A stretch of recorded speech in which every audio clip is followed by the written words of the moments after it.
ठीक है, ध्यान देना है। क्या बात कर रहे थे?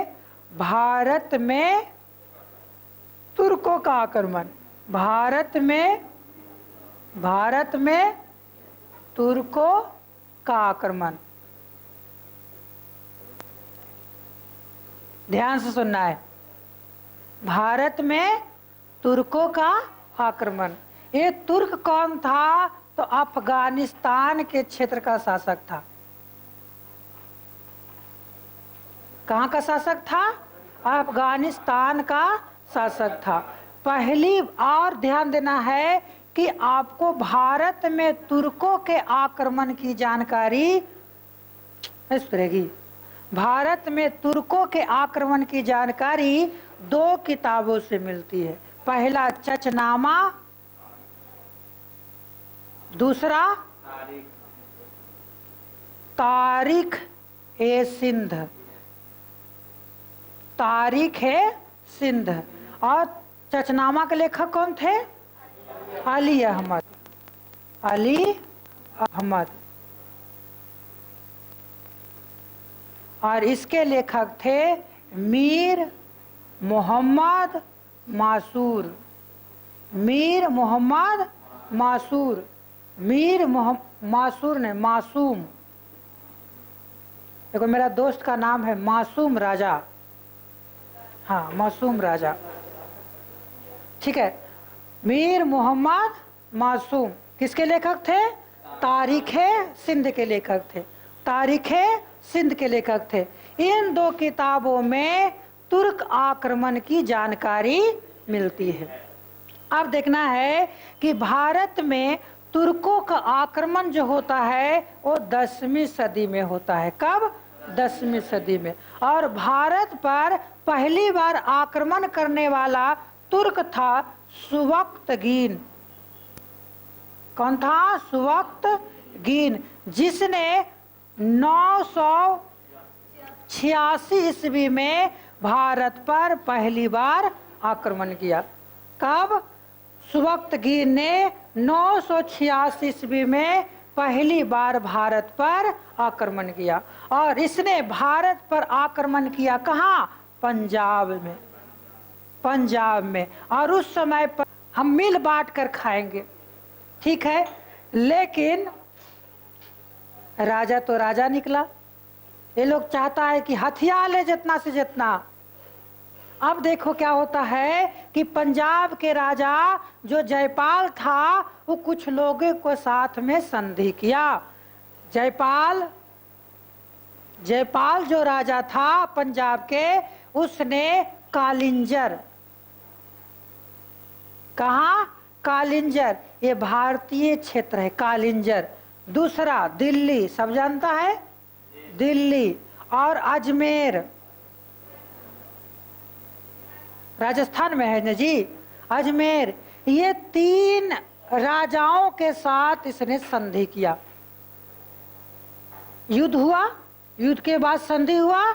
जब जयपाल अपने क्षेत्र वापस आया, पंजाब वापस आया, तो जयपाल ने कालिंजर, दिल्ली और अजमेर के राजाओं के साथ गुप्त संधियां किया। जब गुप्त संधियां पता चल गया सुबक्तगीन को, तो ये संधि क्या हुआ?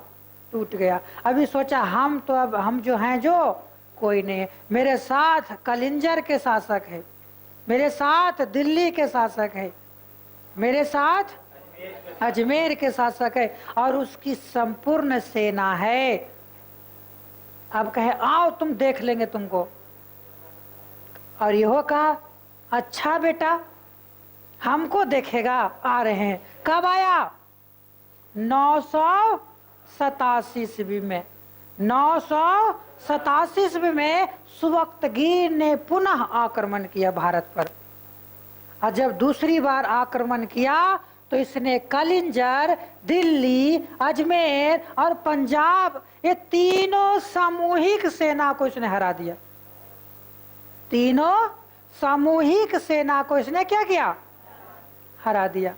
अब देखो कालिंजर, दिल्ली, अजमेर, इन तीनों पर किसका अधिकार हो जाएगा? सुबक्तगीन का, यानी अफगान शासक का अधिकार हो जाएगा, अफगान शासक का अधिकार हो जाएगा। इतना सारा काम कौन किया? सुबक्तगीन ने। अब जो बचा खुचा काम रहेगा इसका बेटा करेगा।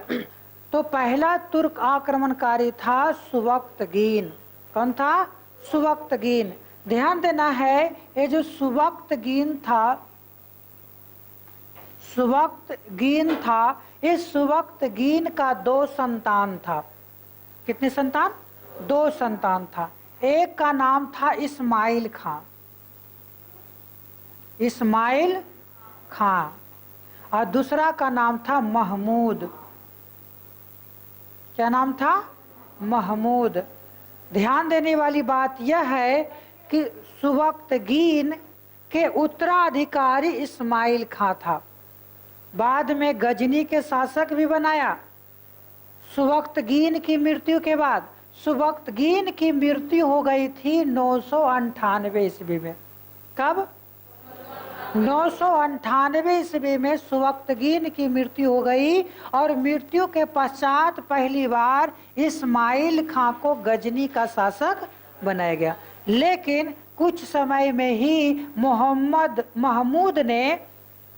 महमूद ने इस्माइल खां को हत्या कर दिया और खुद गजनी का शासक बन गया। कौन?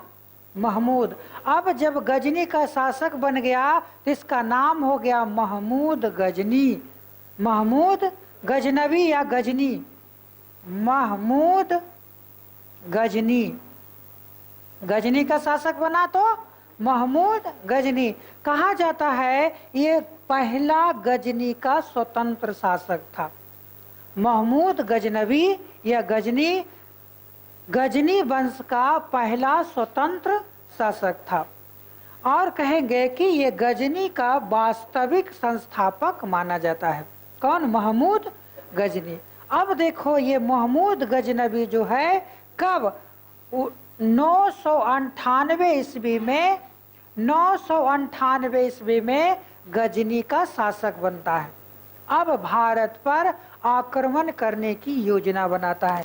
कहा जाता है 1001 ईस्वी से लेकर 1027 ईस्वी तक, 1001 ईस्वी से 1027 ईस्वी तक इसने भारत पर 17 बार आक्रमण किया।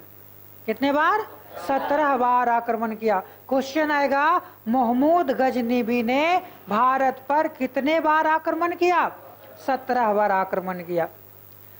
अब देखो सबसे पहला जो आक्रमण किया था महमूद गजनवी ने, सबसे पहला जो आक्रमण किया था 1001 ईस्वी में। कब?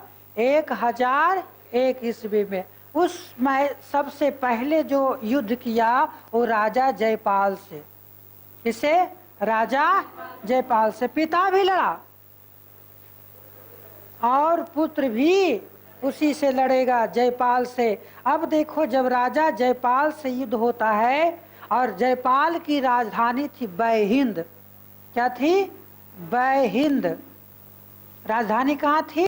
बैहिंद। और महमूद गजनवी ने जयपाल के साथ युद्ध किया और बैहिंद पर अधिकार कर लिया। और इस युद्ध को इतिहास में बैहिंद के प्रथम युद्ध के नाम से जाना जाता है। बैहिंद के प्रथम युद्ध के नाम से जाना जाता है। इस युद्ध में जयपाल क्या करता है? आत्मदाह कर लेता है। अपने आप को इतना शर्म आ गया कि इसका पापा से भी हार गए और बेटा से भी हार गए, हमें जीवन जीने का कोई औचित्य नहीं रहा। इस कारण से जयपाल ने क्या किया? आत्मदाह कर लिया, अपने आप को जलाकर खत्म कर लिया। कौन? राजा जयपाल। हालांकि कहा जाता है ये राजा जयपाल जो था हिंदू शाही वंश का था, हिंदू शाही वंश का था। क्वेश्चन आएगा कि जयपाल किस वंश का शासक था? तो हिंदू शाही वंश का शासक था। और ये हिंदू शाही वंश के शासक जयपाल के साथ कौन युद्ध किया? महमूद गजनबी। कब? 1001 ईस्वी में। कौन हारा? जयपाल। आत्महत्या कर लिया। क्या कहेंगे? इसने क्या किया? आत्महत्या कर लिया। किसने? जयपाल। अब देखो, ये जल्दी से बैठो आराम से, कि ये जो महमूद गजनबी था वो भारत किधर से आया था? महमूद गजनबी था वो भारत किधर से आया था? कहाँ से था? अफगानिस्तान के न शासक था जी। महमूद गजनबी जो था वो अफगानिस्तान के शासक था, और ये भारत खैबर दर्रा को पार करके आया था। कौन से दर्रा? खैबर दर्रा को पार करके आया था। देखो भारत की स्थिति कैसे है।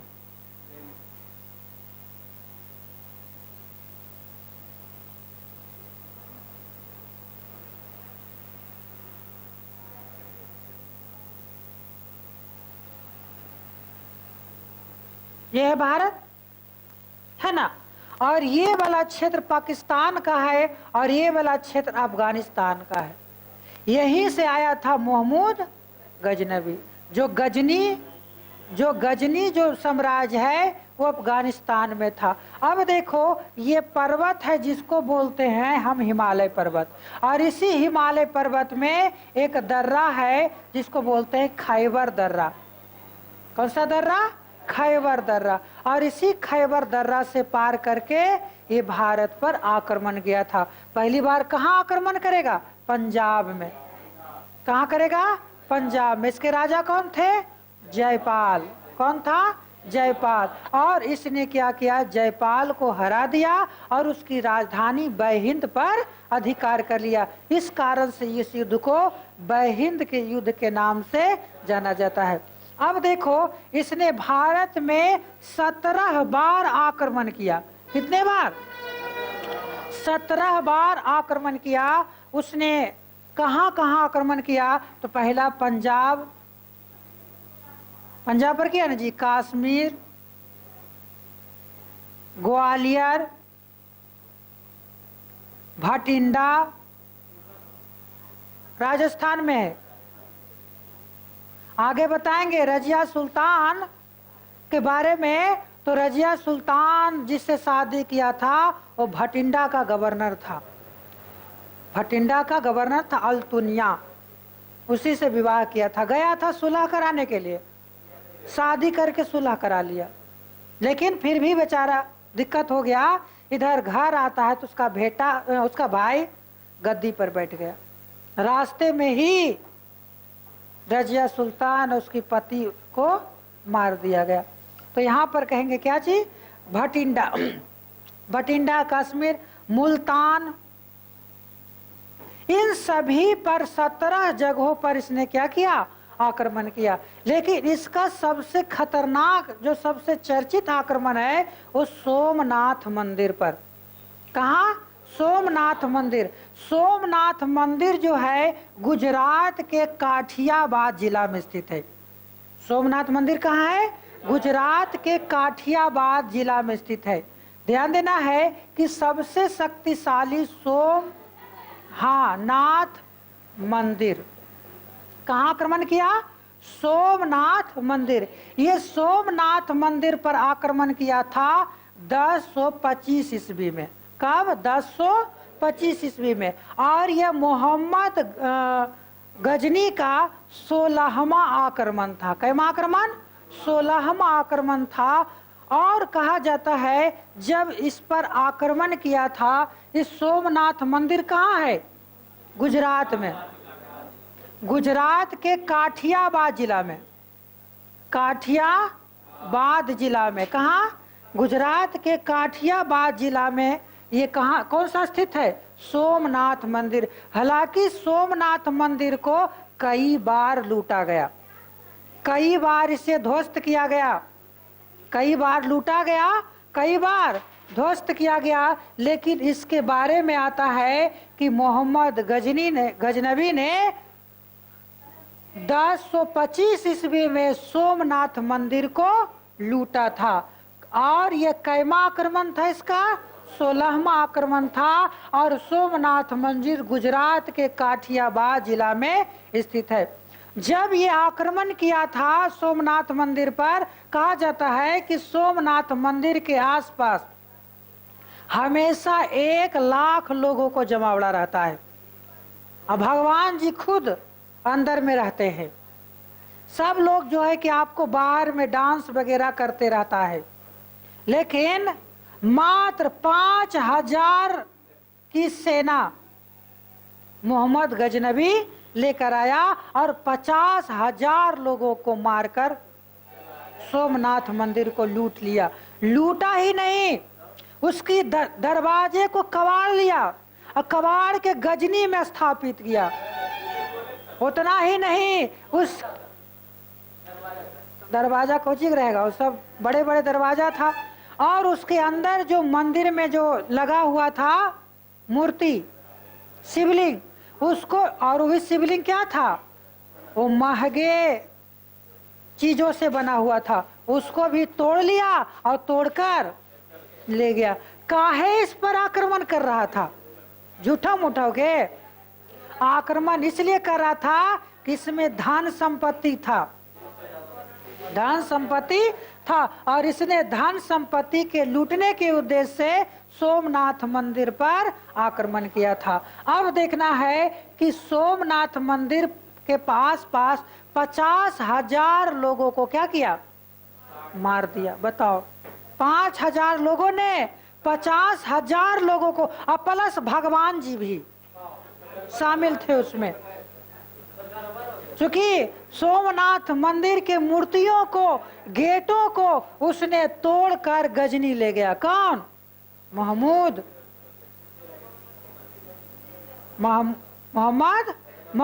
गजनबी। कौन? महमूद गजनबी। अब कहेंगे कि महमूद गजनबी जो भारत पर आक्रमण किया, उसका क्या मुख्य उद्देश्य था?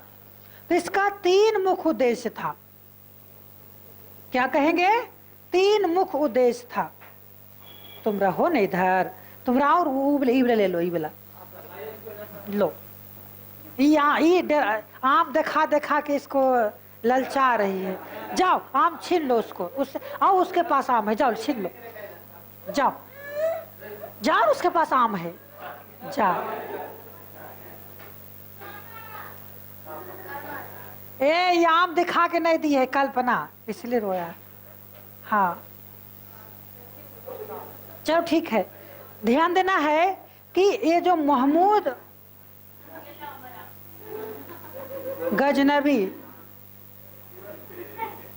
जो भारत पर आक्रमण किया, इसका क्या उद्देश्य था? तो पहला उद्देश्य था लूटपाट करना।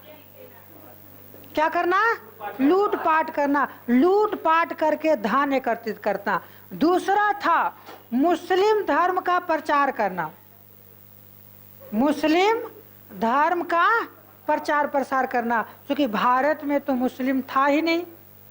तो क्या किया इसने? भारतीय क्षेत्रों में मुस्लिम, और जो यहाँ के लोग थे उसको मुस्लिम बनाया। यहाँ भारत में जितने भी लोग निवास करते हैं वो कभी मुस्लिम थे ही नहीं, उन्हें आक्रांताओं ने मुस्लिम बनाया। चूंकि भारत में मुस्लिम धर्म का तो विकास हुआ नहीं, सऊदी अरबिया में हुआ है ना। लेकिन भारत के लोगों को इसने क्या किया?